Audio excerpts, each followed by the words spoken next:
Assalamualaikum warahmatullahi wabarakatuh. Uh, jadi hari ini kita akan mempresentasikan tentang hak merek. Kelompok 3, saya akan mempresentasikan tentang hak merek. Jadi hak merek merupakan salah satu penjelasan ada di dalam pelajaran etika komputer yang didoseni oleh Pak Sigit, yang tentu kami sayangi. Jadi untuk pertama, mari kita memperkenalkan diri dulu. Nama saya Muhammad Khatib Fadlan sebagai presenter pertama. Yang kedua adalah Abang Reksa sebagai presenter kedua. Dan yang ketiga ada Mega Listia Kuswani sebagai presenter ketiga. Ada Fabian sebagai presenter keempat. Dan Bang Hasan sebagai presenter kelima. Oke, mari kita mulai dulu ke hak merek. Sebelum kita masuk ke dalam pengenalan hak merek, kita harus mengenal dulu merek itu apa. Jadi apa yang dimaksud dengan merek?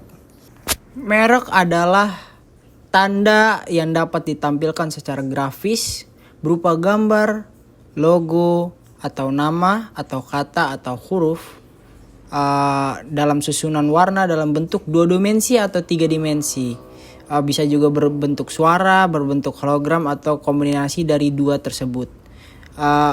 Yaitu berfungsi sebagai untuk membedakan barang atau jasa yang diproduksi oleh orang atau badan hukum atau perusahaan dalam kegiatan perdagangan barang atau jasa. Nah, jadi kita langsung masuk. Jadi pengertian hak merek. Merek memiliki peran penting, maka menjadi wajar bila merek harus dilindungi melalui badan hukum dengan instrumen hak merek.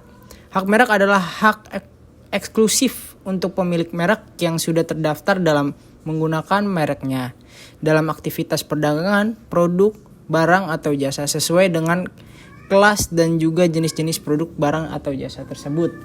Jadi untuk lebih jelasnya, merek atau yang kita bisa sebut dalam bahasa Inggris itu brand adalah sebuah tanda yang dikenakan oleh perusahaan, baik dalam bentuk perusahaan pabrik, produsen atau sebagainya, itu sebagai menunjukkan tanda pengenal dari barang yang mereka produksi tersebut atau mereka ciptakan. Nah, dan di dalam pasal 2 ayat 3 Undang-Undang Nomor 20 tahun 2016 yang terkait merek dan indikasi geografis sudah dijelaskan bahwa merek itu dilindungi bisa berupa logo, gambar, kata, nama, angka, huruf, atau susunan warna dalam 2 dimensi atau 3 dimensi, atau hologram, atau suara, atau mungkin digabungkan dalam unsur-unsur tersebut yang bisa digunakan untuk membedakan barang-barang. Dengan memiliki hak merek, tentu perusahaan mempunyai kebebasan dalam menggunakan merek tersebut untuk kepentingan komersial mereka, dan juga memiliki hak untuk melarang pihak lain dalam menggunakan merek tersebut untuk kelas dan juga jenis produk barang atau jenis yang sejenisnya.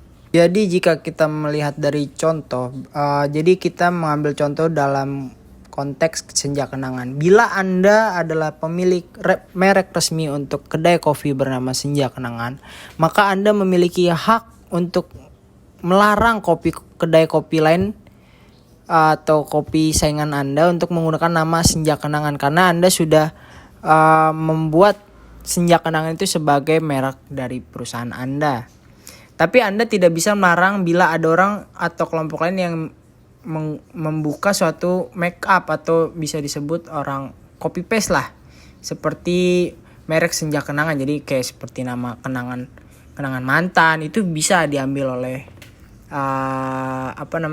perusahaan lain, kedai kopi lain, karena itu jadi Anda hanya cuma punya 2 kata, itu senja dan kenangan. Mereka tidak bisa mengambil dari nama tersebut. Dan untuk contoh lain itu ada KFC. Jadi KFC kan punya bukan masalah ya. Ada saingan juga, yaitu dari produk lokal ya, atau setahu saya produk lokal itu CFD. Jadi walaupun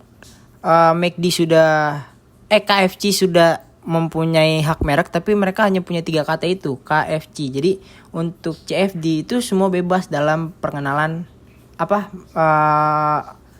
masalah dalam hak merek. Jadi mereka bebas membuat nama-nama yang tidak selain KFC, mungkin gitu sih.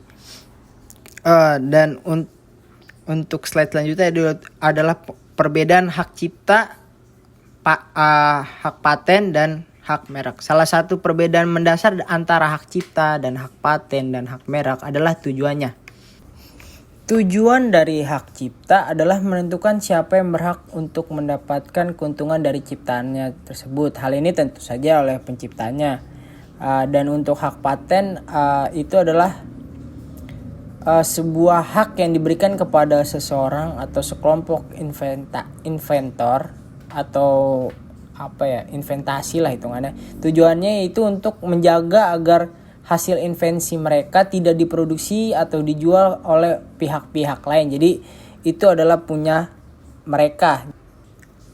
Dan tujuan utama dari hak merek adalah untuk menghindari adanya pihak lain yang menjual produk atau jasa dengan kesamaan mereknya. Ya bisa disebut dari dari nama brand atau mungkin seperti itulah. Untuk menjelaskan lebih dalamnya itu perbedaan dari hak cipta, hak paten dan hak merek, saya akan mengambil dalam sebuah perusahaan, yaitu perusahaan Apple. Jadi Apple itu kan merupakan salah satu perusahaan teknologi terbesar di dunia ya kan. Jadi ketika kita melihat logo Apple tersebut yang sudah digigit tentunya kan cuma setengah itu, kami bisa langsung kita bisa langsung menangkap bahwa itu adalah logo Apple atau perusahaan dari Apple. Nah, itu yang kita bisa sebut namanya merek, yaitu logonya itu. Maka saya bilang dari tadi adalah bisa disebut juga brand. Nah, jadi itu kan hak merek. Nah, untuk hak cipta, jadi di samping logo tersebut kan Apple memiliki banyak coding atau kode lah yang membuat software dari Macintosh atau sebuah software dari Apple. Nah, software tersebut atau kode-kode tersebut adalah bisa disebut hak cipta, sehingga kode-kode tersebut tidak bisa diambil oleh perusahaan lain, atau makanya kita sebut Macintosh itu hanya spesial untuk Apple. Nah, untuk hak paten kita akan mengambil bahwa mobile dari Apple atau mobile application. Nah, itu mobile application dari Apple itu bisa dihak patenin oleh Apple bahwa ini aplikasi dari Apple. Makanya seperti itulah perbedaan dari tiga tersebut dasarnya.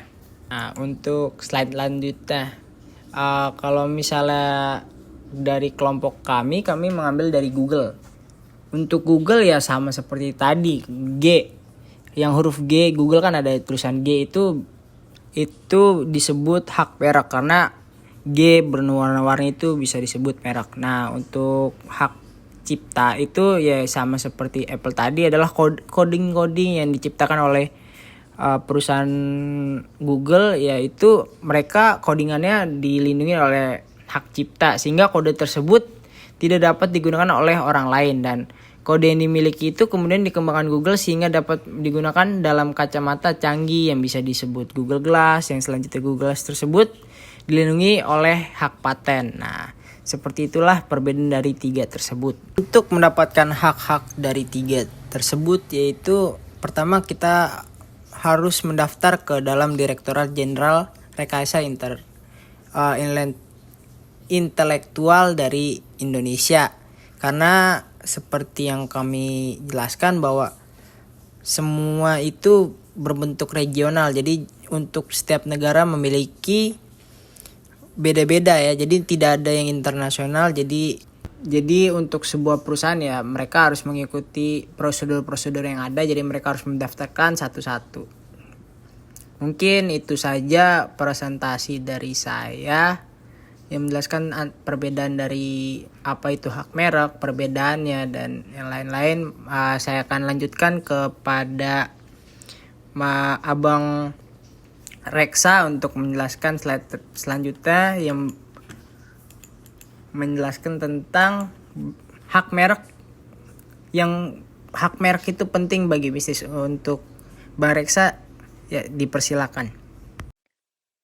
Seperti yang sudah dijelaskan oleh Fadlan sebelumnya, KFC, MCD, CFD itu adalah suatu bisnis makanan dan itu adalah suatu merek Maka di sini saya akan menjelaskan kenapa merek itu penting bagi sebuah bisnis. Karena logo, nama usaha, dan juga produk pada dasarnya adalah suatu kekayaan intelektual yang harus memperoleh pengakuan dan juga perlindungan. Untuk bisa melindungi nama usaha, logo, dan juga aset penting lainnya di dalam suatu bisnis, maka pemilik usaha wajib atau disarankan untuk mengajukan pendaftaran hak merek. Hal tersebut mampu mengurangi keyakinan akan adanya perusahaan atau individu lain yang menyontek produk ataupun kekayaan intelektual pada bisnis Anda, sehingga mampu memberikan Anda posisi yang lebih tinggi daripada kompetitor lainnya. Hal ini juga untuk dapat menjaga nama baik perusahaan atau suatu usaha ketika terdapat produk yang sama tetapi dengan kualitas produk yang berbeda atau bahkan tidak baik. Contohnya seperti KFC. Jika ia tidak mendaftarkan mereknya, maka akan terlihat sama saja dengan ayam goreng tepung lainnya yang ada dijual di pinggiran. Produknya sama-sama ayam, sama-sama dikasih tepung, sama-sama digoreng. Secara visual itu sama, tapi untuk rasa kan itu berbeda. Mendaftarkan suatu hak merek juga mampu memberikan berbagai manfaat. Anda akan merasa lebih mudah mendapatkan pendanaan dari kompetitor. Perlu diketahui, sebelum melakukan investasi pada suatu perusahaan, setiap investor tidak hanya melihat laporan keuangan perusahaan tersebut saja, namun juga menilai kepemimpinan dari perusahaan dan menilai signifikansi merek atau brand tersebut di dalam pandangan masyarakat. Jadi, hak merek adalah suatu kekayaan intelektual yang mampu memberikan nilai atau value lebih jauh dari perusahaan itu sendiri apabila bisa dikelola dengan tepat. Sehingga akan banyak sekali suatu perusahaan yang menjual mereknya tanpa harus menjual perusahaannya. Contoh sederhananya adalah merek teh Sariwangi yang beberapa tahun lalu sempat viral di internet. Singkatnya, PT Unilever bekerja sama dengan PT Sariwangi untuk memproduksi teh merek Sariwangi. Namun, karena suatu kasus yang terjadi pada PT Sariwangi, maka kerjasama antara mereka usai. Dan produk teh merek Sariwangi tersebut adalah milik PT Unilever dan akan tetap memproduksi teh Sariwangi. Lalu siapa yang berhak mengajukan hak merek? Pihak yang memiliki hak untuk mengajukan hak merek adalah pemohon hak dari mereknya sendiri atau si penciptanya tersebut. Karena mereklah yang mempunyai legal standing untuk hal tersebut. Jadi, tanpa dilengkapi surat kuasa khusus, maka Anda tidak akan bisa mendaftarkan merek hasil dari ciptaan pihak lain atau milik merek orang lain. Perlu digarisbawahi bahwa suatu merek akan bebas untuk digunakan oleh siapa saja sampai nantinya ada pihak yang mendaftarkan merek tersebut pada Direktorat Jenderal Hak Kekayaan Intelektual Kementerian Hukum dan HAM. Oleh karena itu, di dalam pendaftaran suatu merek terdapat istilah first to file, yakni hak merek yang bisa diperoleh oleh siapa saja yang mengajukan suatu mengajukan suatu permohonan terlebih dahulu selama merek tersebut tidak melanggar aturan undang-undang yang berlaku. Jadi, siapa cepat dia dapat. Selanjutnya adalah sejarah dari hak merek. Pada tanggal 11 Oktober tahun 1961, pemerintah Republik Indonesia mengundangkan Undang-Undang Nomor 21 Tahun 1961 tentang merek perusahaan dan merek perniagaan, Undang-Undang Merek 1961, untuk menggantikan Undang-Undang Merek Kolonial Belanda. Undang-Undang Merek 1961 yang merupakan Undang-Undang Indonesia pertama di bidang HKI berdasarkan pada pasal 24 Undang-Undang Nomor 21 Tahun 1961 yang berbunyi, Undang-undang ini dapat disebut Undang-Undang Merek 1961 dan mulai berlaku 1 bulan setelah undang-undang ini diundangkan. Undang-undang tersebut mulai berlaku pada tanggal 11 November 1961. Penetapan Undang-Undang Merek 1961 dimaksudkan untuk melindungi masyarakat dari barang-barang tiruan atau bajakan. Saat ini, setiap tanggal 11 November yang merupakan tanggal berlakunya Undang-Undang Nomor 21 Tahun 1961 juga telah ditetapkan sebagai Hari KI Nasional. Lalu pada tahun 1988, berdasarkan keputusan Presiden nomor 32, ditetapkan pembentukan Direktorat Jenderal Hak Cipta, Paten, dan juga Merek. Untuk mengambil alih fungsi dan tugas Direktorat Paten dan Hak Cipta yang merupakan salah satu unit eselon 2 di lingkungan Direktorat Jenderal Hukum dan Perundang-undangan, Departemen Kehakiman. Pada tanggal 28 Agustus 1992, Pemerintah Republik Indonesia mengesahkan Undang-Undang Nomor 19 Tahun 1992 tentang merek, yaitu Undang-Undang Merek 1992, yang mulai berlaku pada tanggal 1 April 1993. Undang-Undang Merek 1992 menggantikan Undang-Undang Merek 1961. Pada tanggal 2021, pemerintah Indonesia mengesahkan Undang-Undang Nomor 15 Tahun 2001 tentang merek. Undang-undang ini menggantikan undang-undang lama di bidang yang terkait. Penjelasan singkatnya dari sejarah hak merek ini adalah Undang-Undang Hak Merek ini dibuat pertama kali pada 11 Oktober 1961 dengan alasan untuk melindungi masyarakat dari barang-barang tiruan atau bajakan. Ya, mungkin pada saat itu ada banyak-banyak barang KW-KW-an gitu kan, yang yang kemungkinan dapat atau telah merugikan para pengusaha atau perusahaan-perusahaan pada masanya.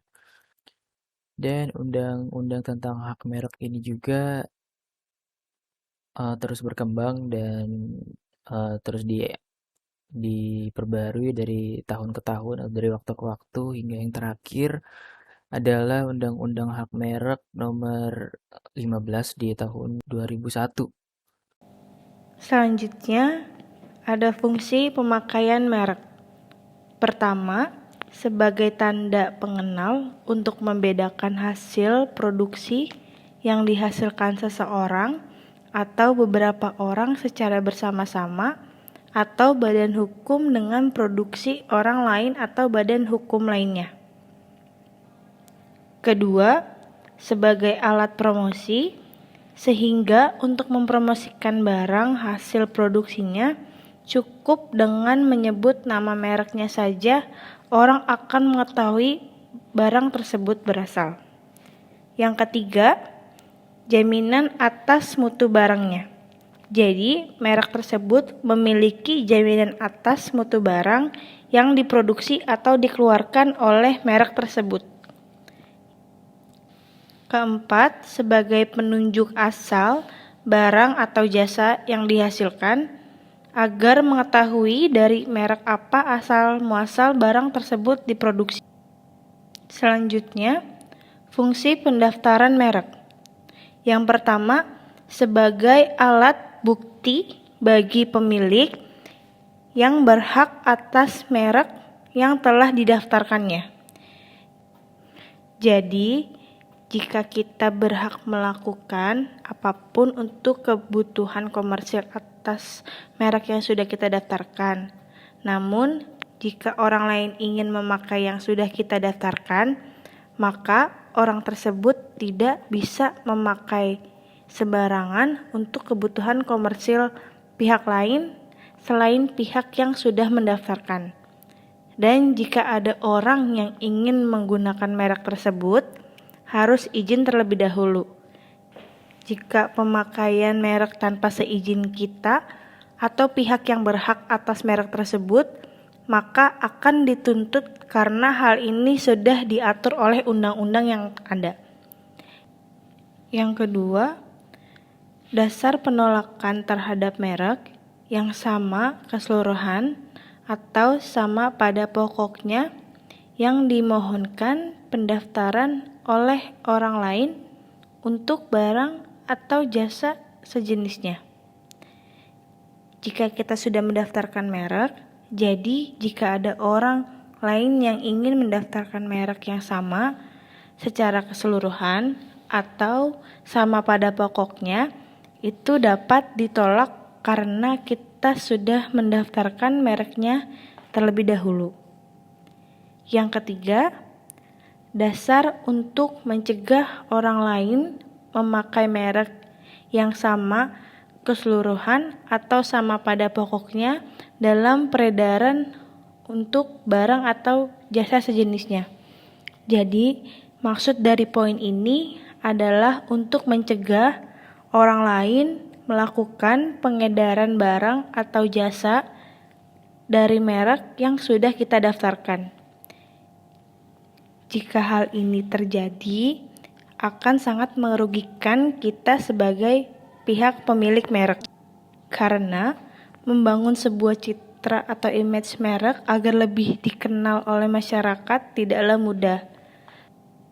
Dan juga kita tidak mengetahui kualitas barang atau jasa yang telah memakai merek kita itu bagus atau tidak.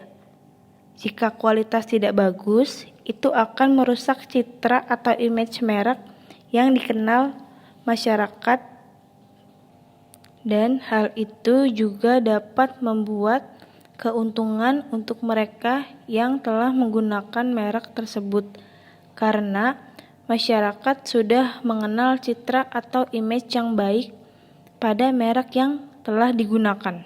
Selanjutnya, merek yang tidak bisa didaftarkan.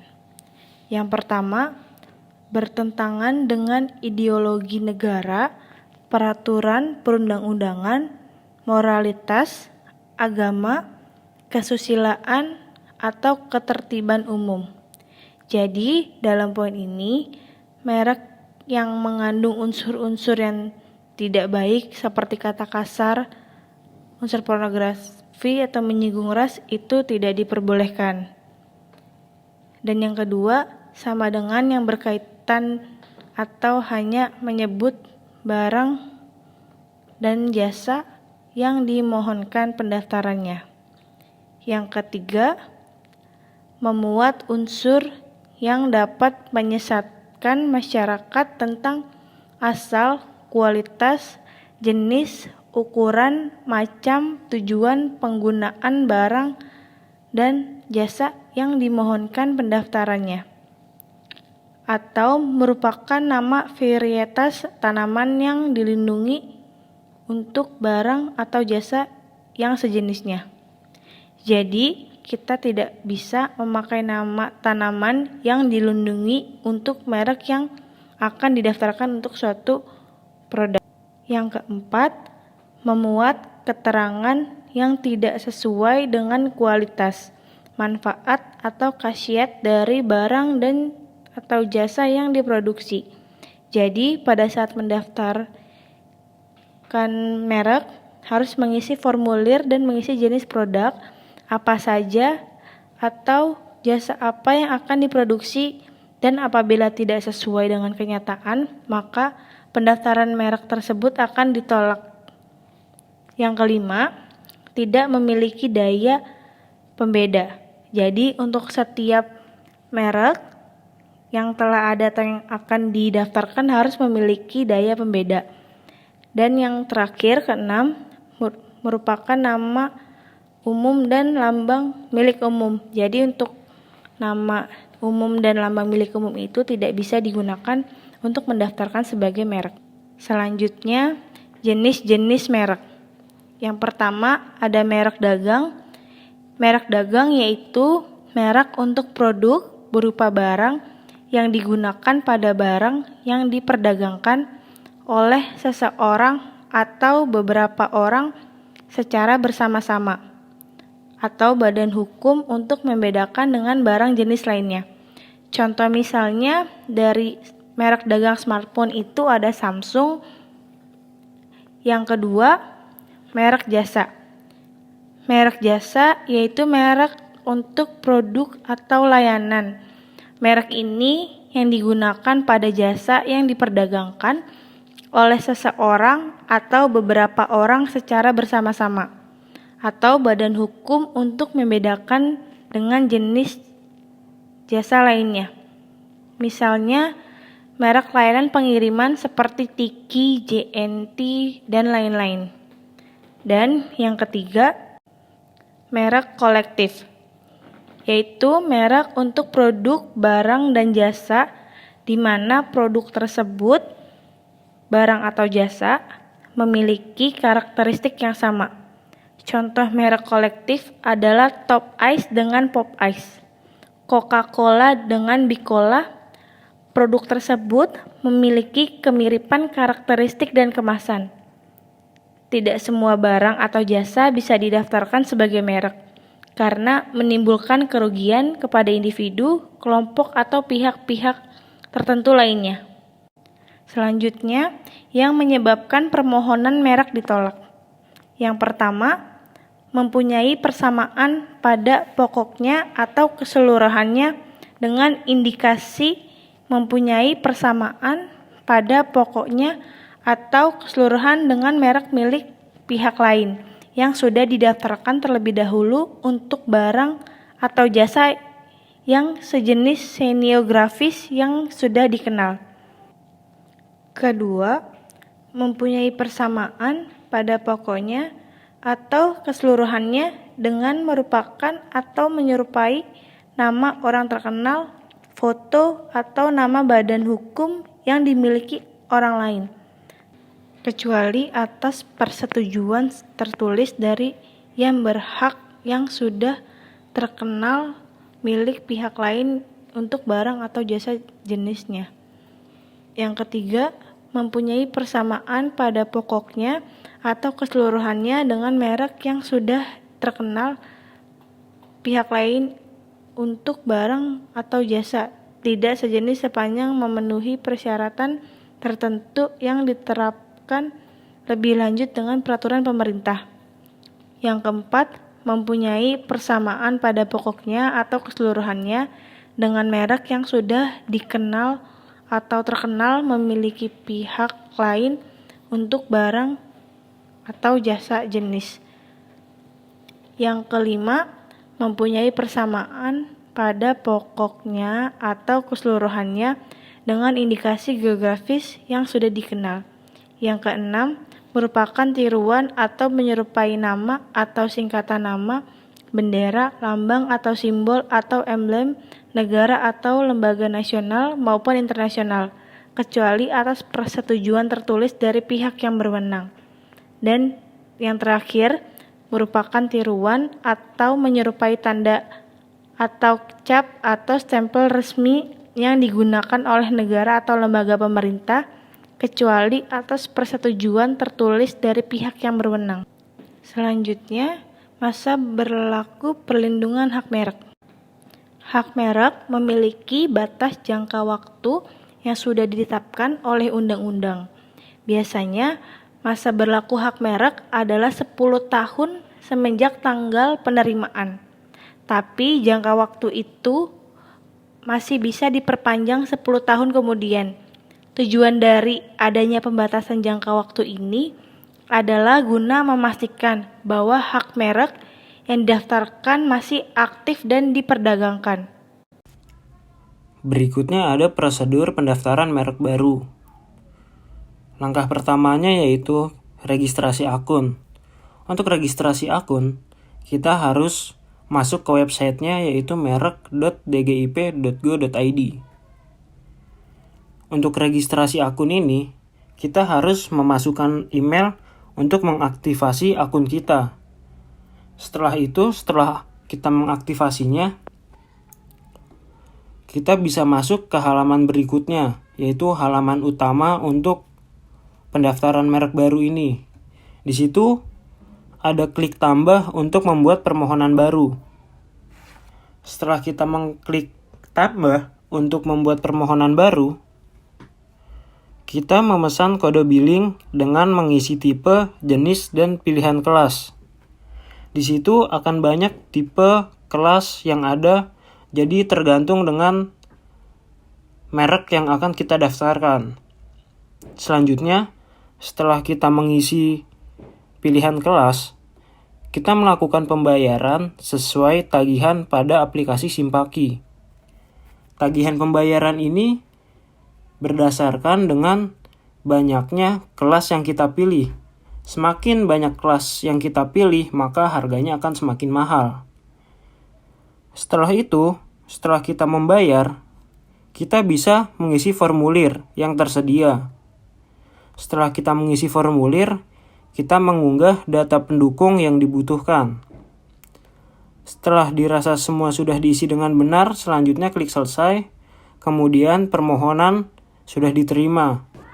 Tetapi setelah permohonan diterima, kita belum bisa langsung mendapatkan sertifikat hak merek yang kita daftarkan, karena membutuhkan waktu selama kurang lebih 6 bulan untuk pembuktian apakah merek yang kita daftarkan itu plagiat atau apakah ada orang lain yang akan mengklaim merek yang sudah kita daftarkan itu.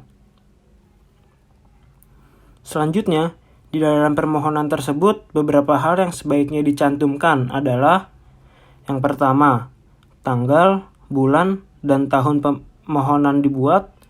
Yang kedua, nama lengkap, kewarganegaraan, dan alat pemohon hak merek. Yang ketiga, nama lengkap dan alamat pemegang surat kuasa hanya bila diperlukan. Yang keempat, warna-warna jika merek yang dimohonkan pendaftaran menggunakan unsur warna tertentu atau khusus. Yang kelima, nama negara dan tanggal permintaan hak merek yang pertama kali dalam hal pemohonan yang diajukan dengan hak prioritas. Yang keenam, kelas produk, barang atau jasa dan uraian jenis produk, barang atau jenis kuasanya. Adapun beberapa dokumen yang harus diperhatikan adalah yang pertama, fotokopi KTP. Yang kedua, fotokopi akta pendirian badan hukum yang sebelumnya sudah disahkan oleh notaris. Yang ketiga, fotokopi surat peraturan kepemilikan bersama. Yang keempat, surat kuasa khusus. Yang kelima, 10 helai label merek atau etiket merek. Yang keenam, tanda biaya pembayaran permohonan hak merek. Itu adalah persyaratan yang dibutuhkan bila pendaftaran secara offline. Jika pendaftarannya melalui online, maka fotokopiannya diganti oleh scan, yaitu scan KTP, scan akta pendirian badan hukum, dan lain-lain. Kemudian prosedur pendaftaran merek baru. Dalam hal ini, etiket atau label merek adalah contoh yang memvisualisasikan merek Anda. Jika merek berwujud 3 dimensi, maka lampirkanlah bentuk dari karakteristik merek tersebut, yaitu gambar yang bisa dilihat dari depan, belakang, atas, bawah, dan samping. Bila itu berupa suara, maka label merek yang dilampirkan adalah berupa suatu notasi dan juga rekaman suara. Setelah permohonan pendaftaran merek sudah diajukan, maka pihak Dirjen HKI nantinya akan melakukan pemeriksaan formalitas dan juga substantif. Di dalam tahap pemeriksaan formalitas, nantinya seluruh persyaratan Anda akan diperiksa. Bila terdapat kekurangan, maka pihak Dirjen HKI akan memberikan kesempatan pada Anda untuk bisa melengkapinya. Bila sudah lolos pemeriksaan formalitas, maka selanjutnya adalah pemeriksaan substantif. Dalam hal ini, maka permohonan Anda nantinya akan diperiksa untuk bisa memastikan bahwa Anda tidak menyalahi peraturan yang sudah ditetapkan. Setelah pemeriksaan substantif selesai, permohonan pendaftaran bisa saja ditolak dengan berbagai alasan seperti yang sudah tercantum di dalam Pasal 20 Ayat 2 dan Ayat 3 Undang-Undang Nomor 20 Tahun 2016 terkait merek dan juga indikasi geografis. Untuk itu sebaiknya kita lakukan riset merek sebelum kita mendaftarkannya. Kemudian ada biaya pendaftaran dan perpanjangan merek. Yang pertama, permohonan pendaftaran merek. Usaha mikro dan usaha kecil kalau secara online per kelasnya itu 500.000. Untuk umum secara online-nya itu per kelasnya 1.800.000. Yang kedua, perpanjangan jangka waktu perlindungan merek. Ada dalam jangka waktu 6 bulan sebelum atau sampai berakhirnya perlindungan merek untuk usaha mikro dan usaha kecil secara elektronik atau online per kelasnya 1 juta rupiah. Kemudian kalau secara manual per kelasnya 1.200.000 rupiah. Kalau untuk umum secara elektronik atau online per kelasnya 2.250.000 rupiah. Dan kalau secara non-elektronik atau secara manual, per kelasnya itu 2.500.000. Kemudian, jika jangka waktu paling lama 6 bulan setelah perlindungan merek berakhir. Yang pertama, usaha mikro dan usaha kecil. Kalau secara elektronik atau online, per kelasnya 2 juta. Kalau secara non-elektronik atau manual, per kelasnya 2.400.000 rupiah. Kalau untuk umum secara elektronik atau online per kelasnya 4.500.000 rupiah. Kalau secara non-elektronik atau manual per kelasnya 5 juta rupiah. Berikutnya ada contoh kasus. Di sini kita mengambil contoh kasus yaitu antara geprek bensu dan ayam geprek bensu. Berikut ini adalah kronologisnya. Jadi, pemakaian nama bensu sebagai merek dagang sebenarnya sudah lebih dahulu digunakan oleh PT Ayam Geprek Beni Sujono. Bensu itu singkatan nama dari yang punya, yaitu Beni Sujono, yang mendirikan usaha ayam geprek dengan nama Ayam Geprek Bensu. Dua pengusaha dari PT Ayam Geprek Beni Sujono, yaitu Yansen Kurniawan dan Stefani Livinus, mendirikan Ayam Geprek Bensu di April 2017. Mereka meminta Jordi Onsu menjadi manajer operasional. Jordi Onsu itu merupakan adik dari Ruben Onsu. Kemudian Jordi menawarkan sang kakak Ruben Onsu menjadi duta promosi, yang akhirnya disetujui oleh pemilik. Usai ditunjuk sebagai duta promosi, Ruben Onsu meminta satu karyawan untuk dipekerjakan di bagian dapur. Sekitar Agustus 2017, Ruben mengajak karyawan itu bergabung di bisnis ayam gepreknya sendiri, yang diberi nama Geprek Bensu.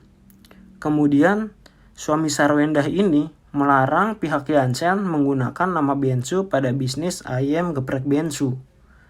Setahun kemudian, Ruben Onsu mendaftarkan nama Bensu sebagai singkatan namanya, Ruben Samuel Onsu. ke Pengadilan Negeri Jakarta Selatan. Selain itu, ayah 3 anak ini juga tercatat sempat menggugat ke PN Niaga, Jakarta Pusat pada 25 September 2018. Waktu itu Ruben Onsu mengajukan gugatan atas nama Jesse Handalim. Namun, pada 7 Februari 2019, gugatan dengan nomor perkara 48-PDT-SUS-HKI-merek-2018-PN Niaga JKT.PST tersebut ditolak oleh Majelis Hakim Pengadilan Negeri Niaga Jakarta Pusat. Tak menyerah gugatannya ditolak, Ruben kembali mengajukan gugatan ke PN Niaga Jakarta Pusat pada 23 Agustus 2019. Gugatan tersebut terdaftar dengan nomor perkara 57-SUS-HKI-merek-2019-PN Niaga JKT.PST.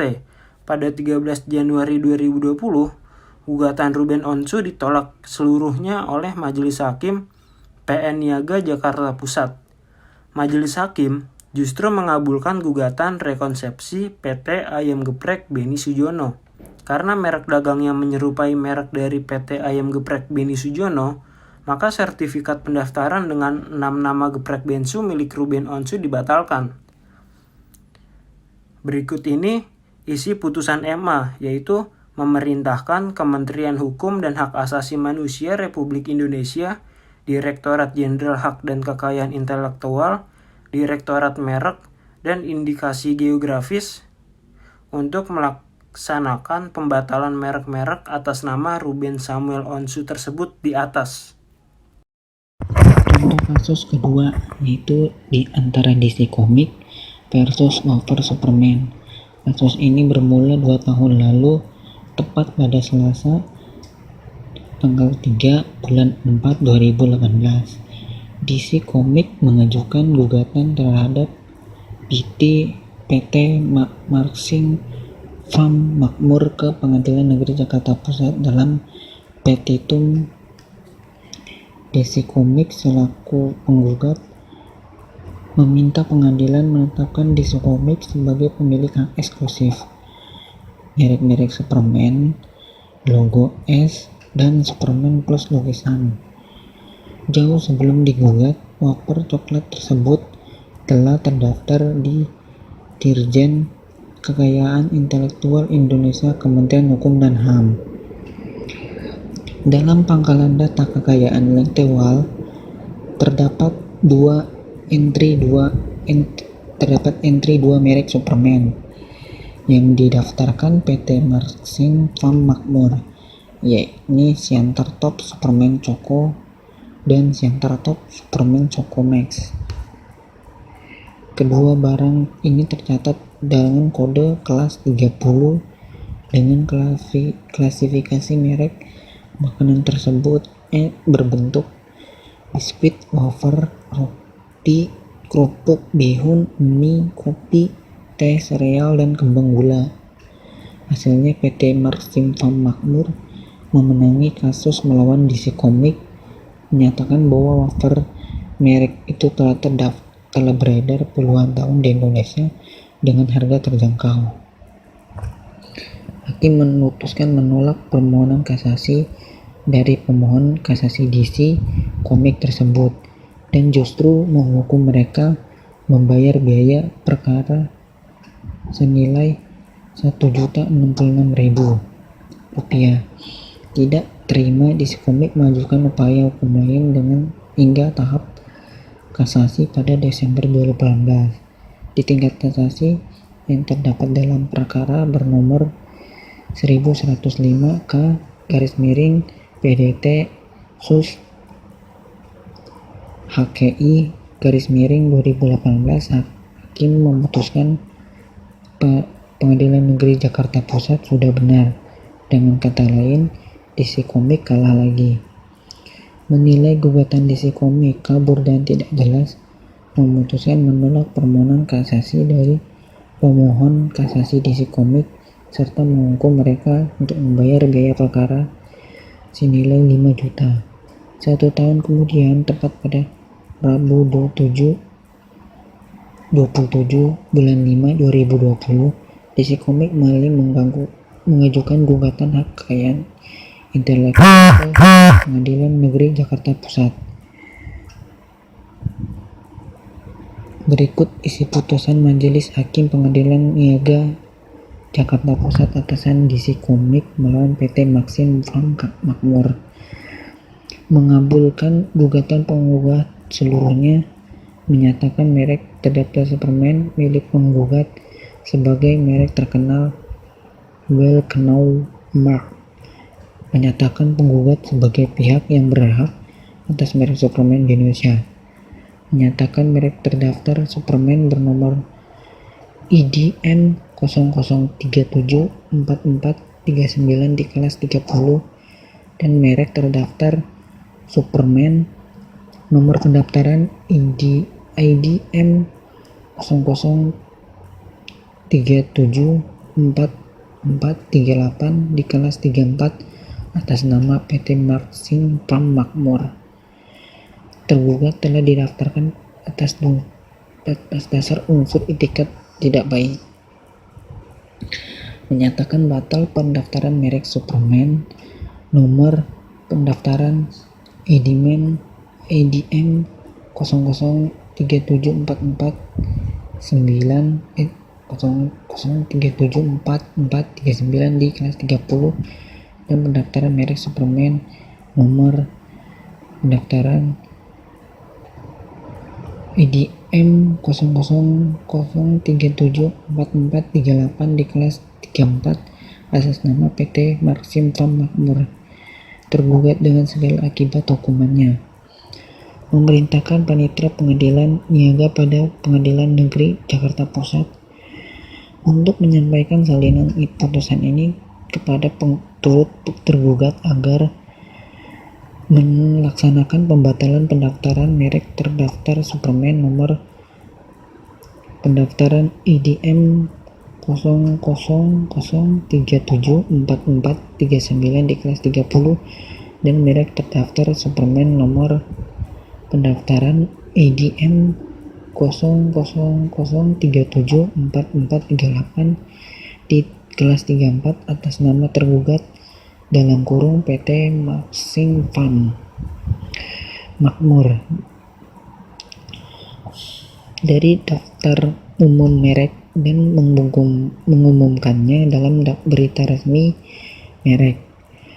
Walau menang di tingkat Pengadilan Negeri Niaga Jakarta Pusat, putusan tersebut belum berkekuatan hukum tetap atau inkrah. Masih tersedia ruang untuk mengajukan hak kasasi dan peninjauan kembali atau PK ke Mahkamah Agung atau MA bagi pihak yang tak puas atas putusan tersebut. Kendati demikian, dengan keputusan ini, riwayat wafer Superman yang telah menjadi jajanan anak Indonesia selama puluhan tahun dapat hilang selamanya. Hukuman untuk pelanggaran hak merek. Hukuman perdata patut Anda ketahui terlebih dahulu makna dari istilah persamaan pada pokok atau keseluruhan yang dijelaskan pada penjelasan pasal 21 ayat 1 UU MIG, yaitu yang dimaksud dengan persamaan pada pokoknya adalah kemiripan yang disebabkan oleh adanya unsur dominan antar merek yang satu dengan merek yang lain sehingga menimbulkan kesan adanya persamaan baik mengenai bentuk, cara penempatan, cara penulisan atau kombinasi antar unsur maupun persamaan bunyi ucapan yang terdapat dalam merek tersebut. Pemilik merek terdaftar dan atau penerima lisensi merek terdaftar dapat mengajukan gugatan melalui Pengadilan Niaga atas penggunaan tanpa hak atas merek dengan persamaan pada pokoknya atau keseluruhannya untuk barang dan atau jasa yang sejenis berupa gugatan ganti rugi dan atau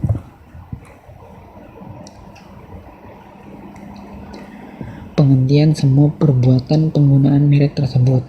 Selain penyelesaian gugatan melalui pengadilan niaga, para pihak dapat menyelesaikan sengketa melalui arbitrase atau alternatif penyelesaian sengketa.